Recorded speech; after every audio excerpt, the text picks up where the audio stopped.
түшүнсөк, элдин дагы башын айландырып алсак, жөнөкөй жарандарыбызга бак эккенге жер уюштуруп берели десек, биз жарандарды колдоп, ушул мыйзамдарды мыйзамдашканы келгенбизби, же жеке амбициялар менен бири-бирибизге позиция айтканы келгенбизби? Ошо депутат келсин, бул келбесин, сен добуш бер, сен добуш бербе дегенге. Бардыгынын өзүнүн ою бар. Бул жерде көчөдөн келген эмес депутаттар. Бюджетибизди толтурат. Азыркы күндө ошол жаткан жерлер 1 гектарына 5 сом 18 тыйындан гана төлөйт экен.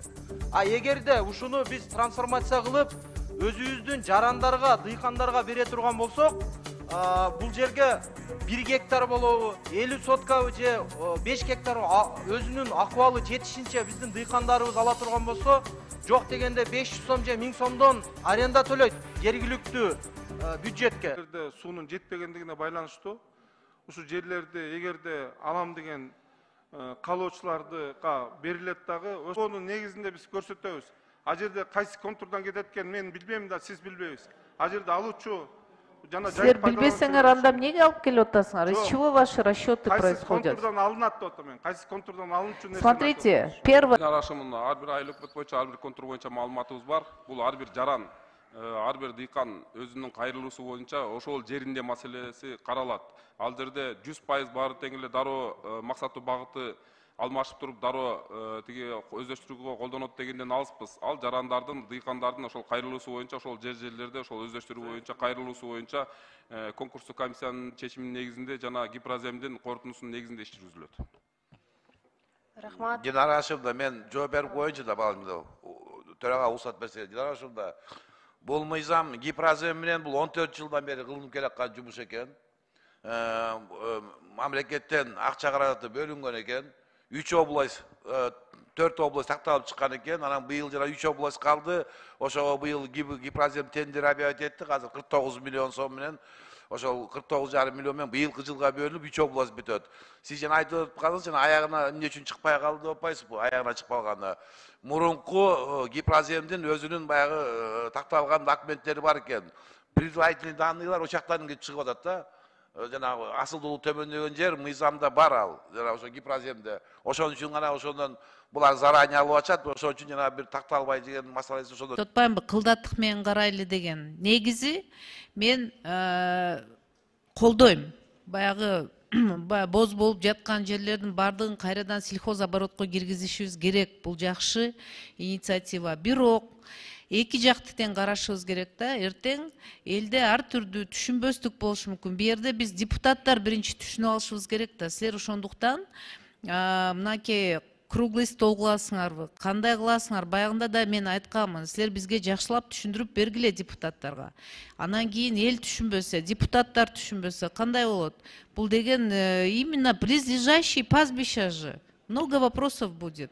Поэтому на мой вопрос письменно ответьте, пожалуйста. Рахмат. Рахмат. Кийинки сөз Козуев Алишер Абибилаевичте. Рахмат, Жамиля Кубанычбековна. Саламатсыздар, урматтуу депутаттар.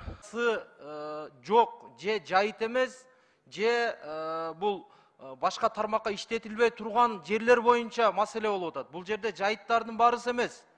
Себеби биринчи кезекте биздин экономикалык абалыбызга чоң таасир берет. Бюджетибизди толтурат. Азыркы күндө ошол жаткан жерлер 1 гектарына 5 сом 18 тыйындан гана төлөйт экен. А эгерде ушуну биз трансформация кылып, өзүбүздүн жарандарга, дыйкандарга бере турган болсок, бул жерге 1 гектар болобу, 50 соткабы же 5 гектар өзүнүн акыбалы жетишинче биздин дыйкандарыбыз ала турган болсо, жок дегенде 500 сом же 1000 сомдон аренда төлөйт жергиликтүү бюджетке. Ошондой эле бул жердеги жана айтылгандай 306 токтом боюнча айтсак, бул жободо дана жазылып турат.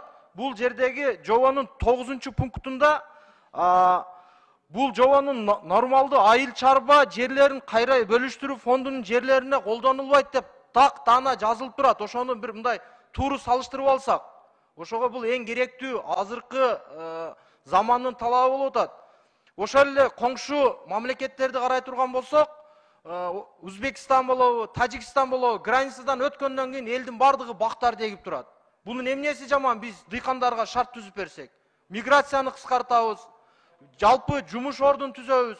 Эми жарандарды колдошубуз керек да бул жердечи. Эми бул мен эч качан менчикке берилбейт бул. Болгону өкмөттүн жерин арендага берели деген гана түшүнүк болуп атат. Бул эң туура мыйзам. Колдошубуз керек. 6-birinin 3. bölümüne layık yer жайыттарды жана токойлорду кошпогондо менчиктин жеке жана муниципалдык түрүндө болушу мүмкүн эмес деп айтылып атат да. Силер кандай жолу менен ошол жайыттарды түз берген атасыңарбы же анын өзгөртүп жана мыйзамда каралган жолдор менен кылган атасыңар? Ошол боюнча түшүндүрмө берип койгула. Конституция менен карама каршылык болуп калбасын. Саламатсыздарбы, урматтуу депутаттар? Таланттуу Нурматович, бул жерден биздин мыйзам долбоорубуз боюнча түшүндүрүп кетсек, биз түздөн түз жайытты берген жерибиз жок. Биринчиден мыйзам долбооруна жазып атабыз. Биз ал жайыттын түрүн өзгөртүп туруп, мамлекеттик фондунун жерлерине которуп туруп, анан берүү жагы каралып атат да бул жерде. Fondun esebine koturasınlar. Fond jeke mençike berilishi mümkünbü, je mümkün emespi?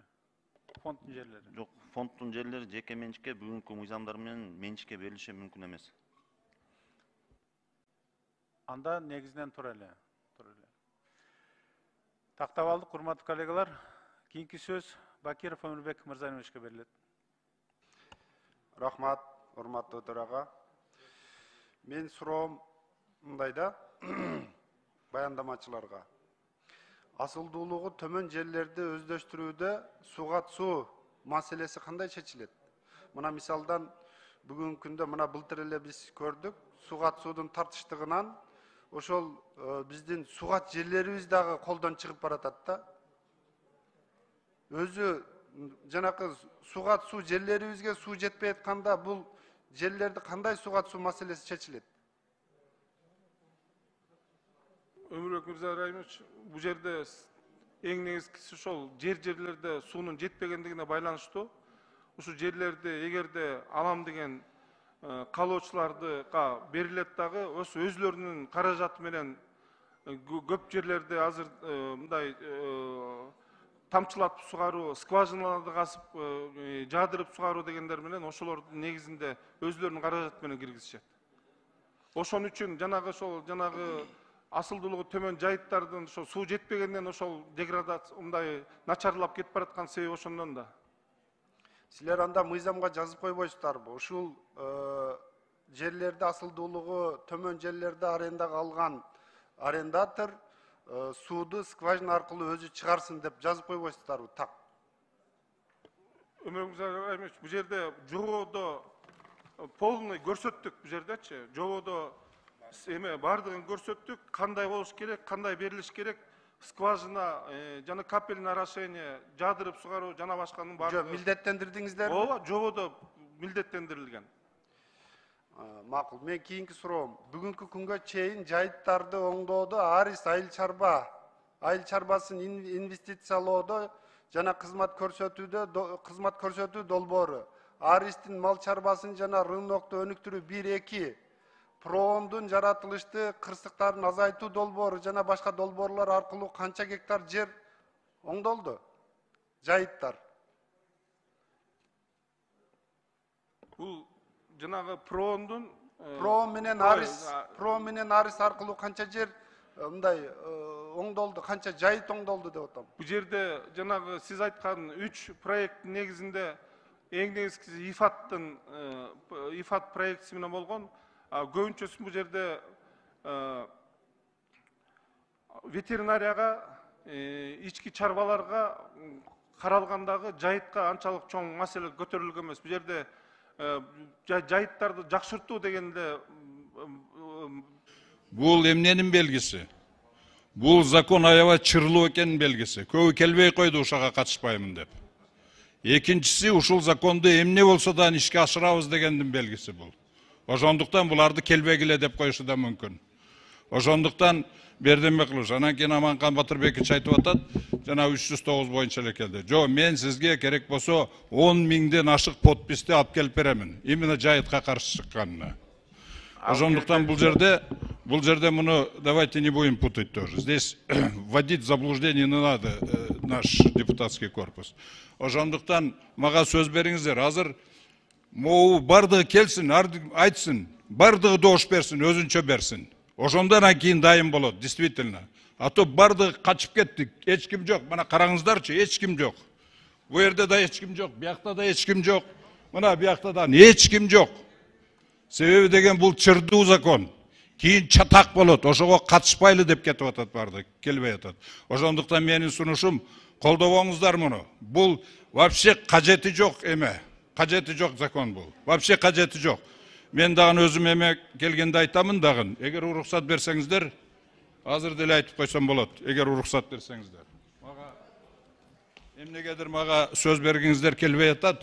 Себеби деген берге только жанагы эмени бұл законды қолдойм дегендер эле келген бардыгы. Калгандарын келтирбей койду. К сожалению, мен ушинтип ойлоймун. Мен ушинтип түшүнөм. Эмне ондай особо важный мамлекеттин эмесиге важный вопростор келгенде эмнеге эч ким катышпайт? Бардыгы катышсын ушул жерге. Мен ошону талап кылам сиздерден. Урматтуу эмелер, бардыгыбыз ушул эмени Кыргызстан кызыкчылыгыны, элдин кызыкчылыгын коргойбуз деп келгенден кийин берге келип принципиально туруп берсин бардыгы деп. Рахмат. Мен сізден сұранып кетем, тиги ар бир депутатқа эме айтпасаңыздар, ал өздері билет, келеби, келбейби. Аларга эч ким айта албайт. Келгин же келбегин депчи. Алардын өз эрки. Туура катыш керек, бирок эми келбесе мен эми катыш деп айтайын аларды. Экинчи микрофон, урматтуу депутаттар, чыкпасаңыздар бул. Табло боюнча эле кетели. Рахмат. Талант Нурбек Өмүрбекович, рахмат чоң. Урматтуу депутаттар, биринчи кезекте биз өзүбүздү өзүбүз сыйласак, бул жерде эч кимдин укугу жок. Бул депутат келсин, бул келбесин, сен добуш бер, сен добуш бербе дегенге. Бардыгынын өзүнүн ою бар. Бул жерде көчөдөн келген эмес депутаттар. Бирөөнү оскорблять этпей, мындай этияттасак, өзүбүздү сыйласак биринчи кезекте. Экинчиден, бул баягы мыйзамсыз, же болбосо бир чырлуу мыйзам болгуда эч нерсе болуп аткан жок бул жерде. Мындай туура түшүнсөк, элдин дагы башын айландырып алсак, 309 токтом менен, 306 токтом менен бул жайыттар мыйзамынын бири-бирине эч кандай тиешеси жок. Анан эми аяктагы нерсени айтып, бир башка бир нерсе менен экинчи бир түшүнүктү аралаштырып алсак, эмнеге болбосун? Жөнөкөй жарандарыбызга бак эккенге жер уюштуруп берели десек. Биз жарандарды колдоп, ушул мыйзамдарды мыйзамдашканы келгенбизби, же жеке амбициялар менен бири-бирибизге позиция айтканы келгенбизби? Ошону тууру түшүнүп, бул мыйзамды колдоп берсек, жөн эле бир болбогон нерседен башка бир проблеманы чыгарбасак. Рахмат. Рахмат. Кийинки сөз Кадырбеков Нуржигит Кадырбековичте. Ассаламу алейкум. Иман Нуру Кадырбеков. Негизи оюңар, ниетиңер, тилеңер абдан жакшы. Анткени азыр бизде тас талалар аябай көп. Такыр жаткан жерлер. Ошолор бак болуп калса, жакшы эле болот эле. Бул экологияга да жакшы, кирешеге да жакшы, экспорт потенциалды көтөргөнгө да жакшы, жумуш орундарын түзгөнгө да жакшы. Бирок менин бир корккон нерсем бар да, бир аз фальсификация кылып ийген, документтерди жасап ийген элек негизи. Ошондой бир өнөкөтүбүз бар болчу. Азыр сиздер айтасыздар, асылдуулугу төмөн жерлерди беребиз деп. Анан кийин кагаз жасап, жасалма документтер менен асылдуулугу жогорку эле жерлерди асылдуулугу төмөн кылып алып кетишпейби? Урматтуу Нуржигит Кадырбекович, саламатсызбы? Белгилегениш керек, кылмыш жазык кодексинде ошол документтерди баягы сиз айткандай фальсификация үчүн кылмыш жоопкерчилиги каралган биринчиден. Анан экинчиден бул жерде жаран Гипроземге кайрылат. Гипрозем ошол жердин бонитетин текшерип туруп, илимий практикалык негизде корутунду берет. Ошонун негизинде гана ошол жерге асылдуулугу төмөн жайыт экени дагы бир жолу аныкталып, тастыкталып туруп, анан конкурс аркылуу берилет.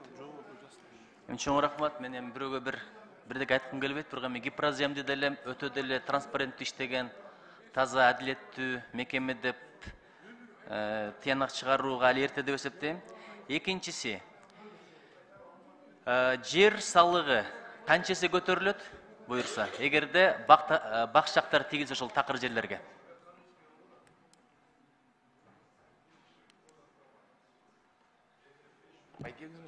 Жер салыгы азыр көтөрүлбөйт. Түшүнүктүү. Сиздер жазыптар да жер салыгынан киреше 15 эсе көтөрүлөт деп. Анткени 1 гектарга 12 сом экен жайыт үчүн, туурабы ошол кунарсыз жерлерге. Ал эми бактарак тигилсе 205 сомдон төлөнөт экен, туурабы? Саламатсыздарбы? Нуржигит Кадырбекович, бул жерде салык көтөрүлөт. Мурун жайыт үчүн 10 сом төлөсө, азыр алмак үчүн 250 сом сиз айткандай төлөйт да.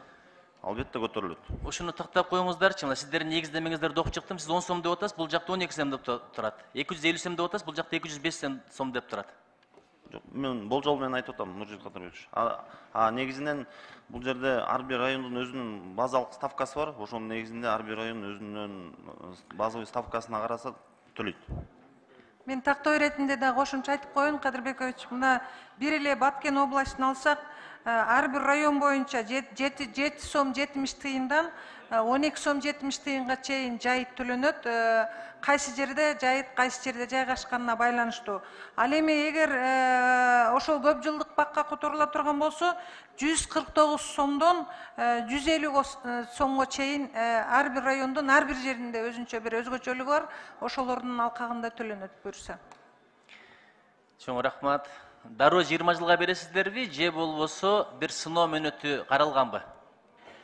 Бул өзүңүздөргө белгилүү болгондой трансформация мыйзамынын негизинде, комиссиянын чечиминин негизинде биринчи мөөнөтү 5 жылга чейин берилет. Эгер ошону өз багытында өздөштүрсө, анан кийин пролонгация болот по факту.